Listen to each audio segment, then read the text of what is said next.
Cassia caught your eye because she was ugly. It was in the Café M that I saw her first, and it was like watching the Queen holding court.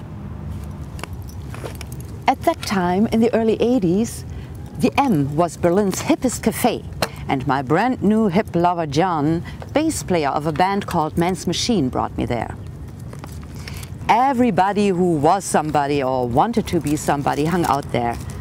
Musicians, performers, photographers, dressed in leather, latex and lace, hair colors ranging from silvery white to bluish black, every person a piece of art. Beautiful women in tight miniskirts and fishnet stockings sat there, almost motionless, blowing the smoke of their cigarettes through the banks of their pitch-black dyed hair, unapproachable, untouchable, like exotic flowers, beautiful and poisonous. And in the midst of all this stood Cassia, her skinny legs covered by some beige woolen pantyhose, her chubby little body stuffed in a flowery dress, her mousy brown-green hair tied up into a bun on top of her head.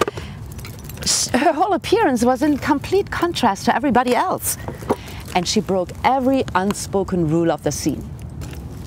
She looked around curiously, jumped up when she saw somebody she knew, talked with her hands waving through the air.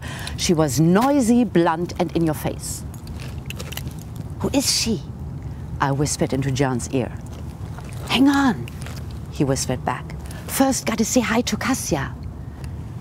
And with a submissiveness that I had never seen in him before, he approached this little figure, humbly waiting until she had dismissed the person she was talking to and turned to him. The conversation seemed to be a monologue, Cassia's monologue, with agreeing nodding from John. Sometimes he interjected a question which was answered by another monologue. "Gotta go to Cassia's tomorrow," he said. "But we wanted to..." "Can't do it," he cut me short. "Cassia has an idea for a song." "Who is this Cassia?" I asked. "The singer of my band," he said, and changed the subject.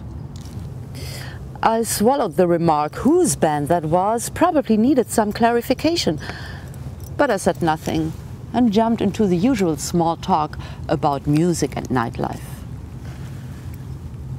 In the following weeks, I ran into Cassia over and over again.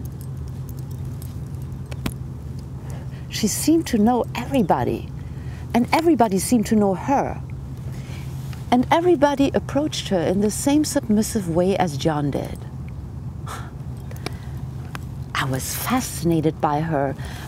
I tried to talk to her, but she just scanned me from head to toe and turned her back. I was furious. Do you want to hear more about Cassia? Go to part 2.